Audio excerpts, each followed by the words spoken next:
கோவையில் சிறுவர்கள் 350 பேர் பங்கேற்ற தீப்பந்த சிலம்பாட்ட சாதனை போட்டி நிகழ்ச்சி வெகு விமரிசையாக நடைபெற்றது.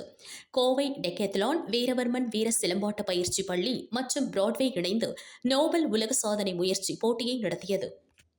சிறுவர்கள் 350 பேர் பங்கேற்ற தீப்பந்த சிலம்பாட்ட சாதனை போட்டி நிகழ்ச்சி வெகு விமரிசையாக நடைபெற்றது. இதில் ஒற்றை கம்பில் இரட்டை தீப்பந்தங்கள் கொண்ட சிலம்பம் சுற்றும் நிகழ்ச்சி முதலில் நடந்தது. 4 முதல் 8 வயதிற்கு உட்பட்ட 150 குழந்தைகள் 10 நிமிடங்கள் இரட்டை சிலம்ப தீப்பந்தங்களை சுழற்றினர். நட்சத்திர வடிவில் குழந்தைகள் வரிசைப்படுத்தப்பட்டிருந்தனர். அடுத்ததாக நடந்த 8 முனைகள் கொண்ட நட்சத்திர வடிவ தீப்பந்தங்களை 5 நிமிடங்கள் சுழற்றினர்.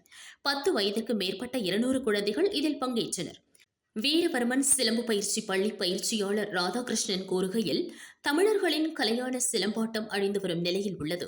ஆபத்தான காலங்களில் தற்காத்துக் கொள்ளும் கலையை கற்றுக்கொள்ள வேண்டும் என்ற நோக்கத்தில் சிறுவயது முதலே குழந்தைகளுக்கு பயிற்சி அளித்து வரப்படுகிறது.